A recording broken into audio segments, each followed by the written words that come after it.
Last time, we followed Masha into the darkness.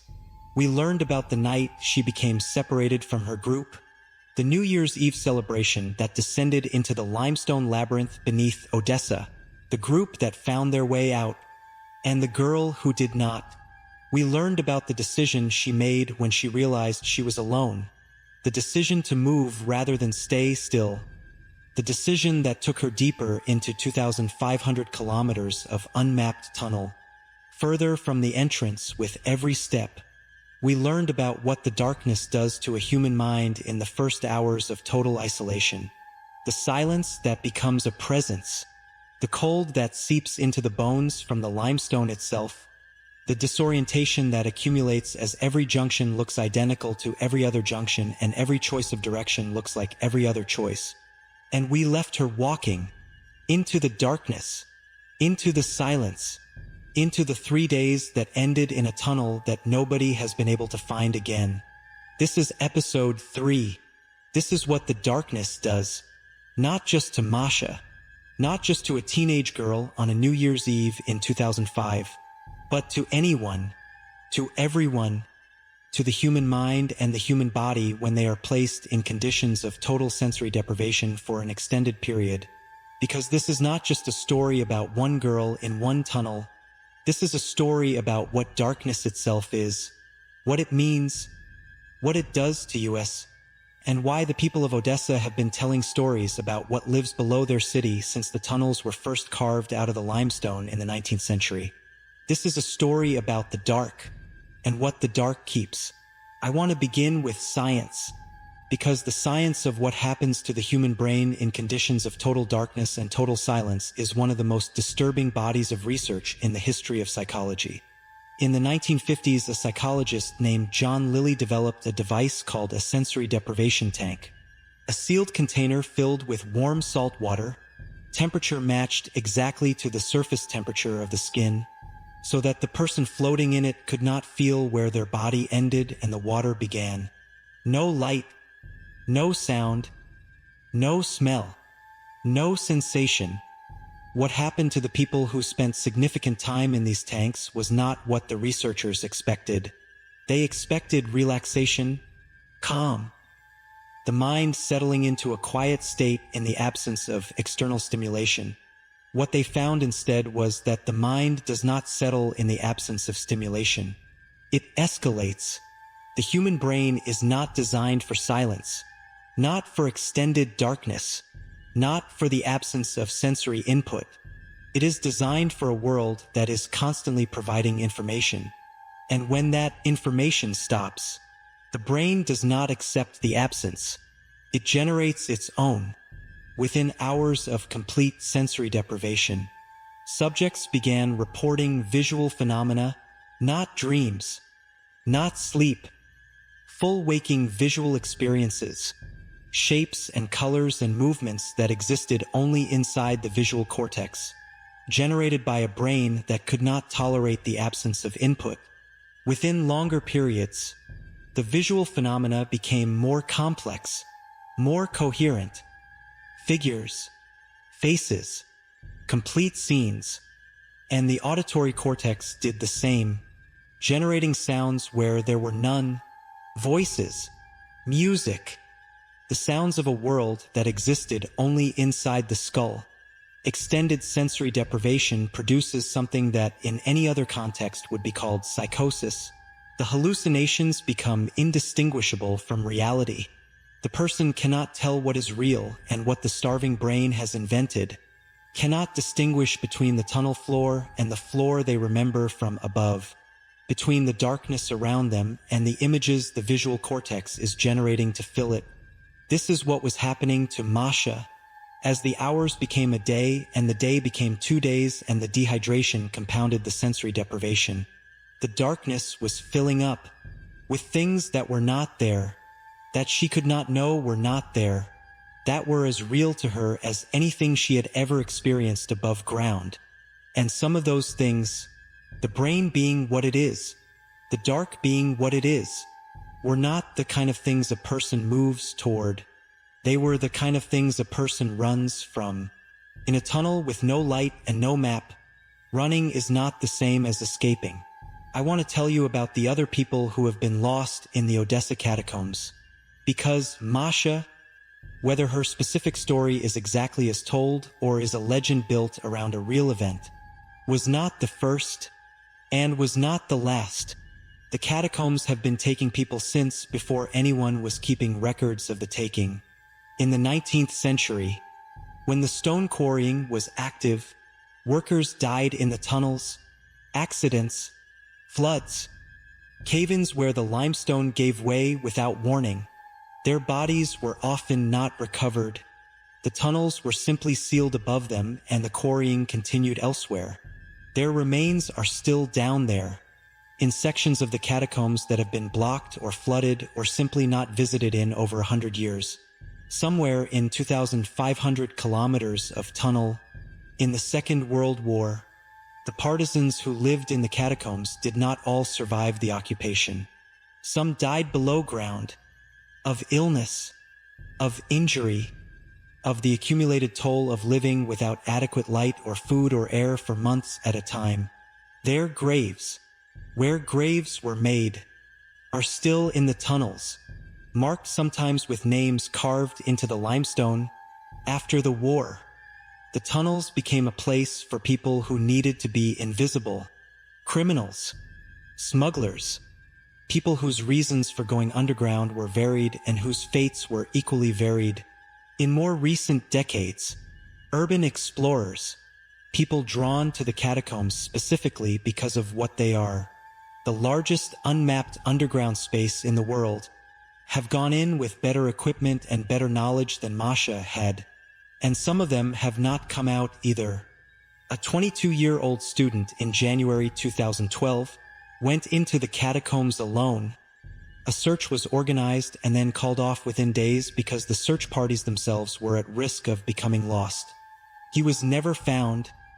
2 separate sets of remains discovered in 2021, both in sections of the tunnels far from any entrance, both in areas that the people who found them had not visited before, both belonging to people whose identities were uncertain.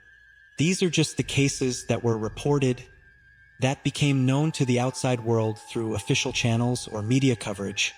The catacombs keep their secrets better than that. The people who go in and do not come out, who are not reported missing, who are not connected to any found remains by DNA or dental records or circumstantial evidence, they simply cease. They join the 2,500 kilometers of silence, and the tunnels do not speak of them.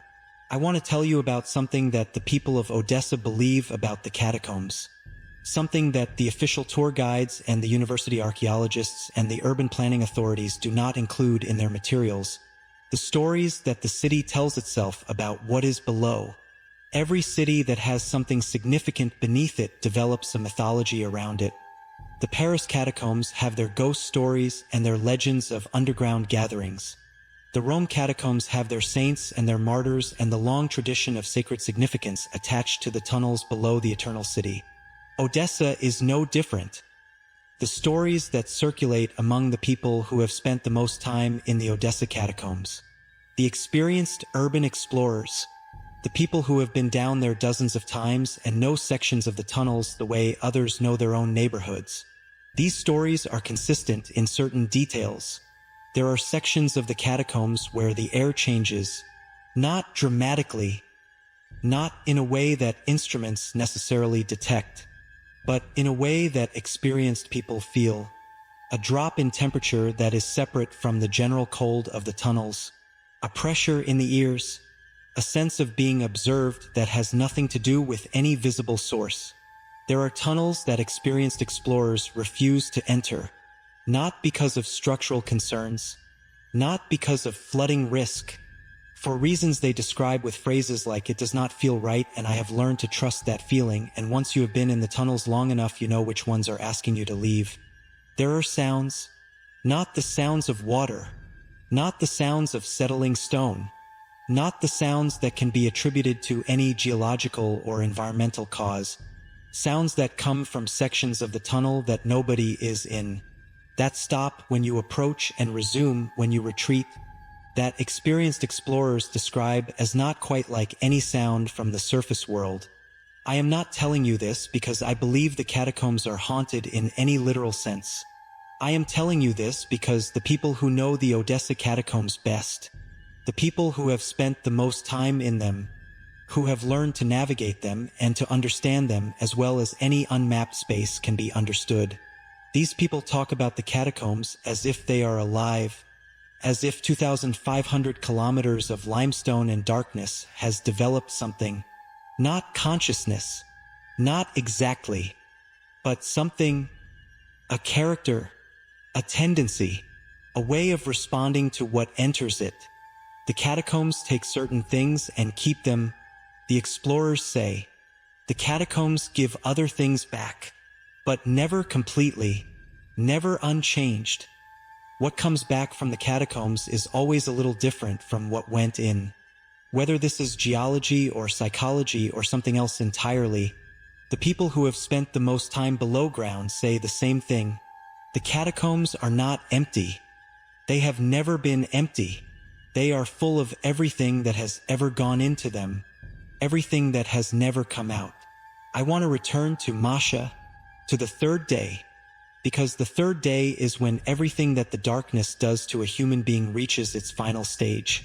By the third day, a person in the conditions Masha was in, no water, no food, no light, no sound, no sleep of any meaningful kind, is no longer entirely in the same world as the person who descended into the tunnels on New Year's Eve.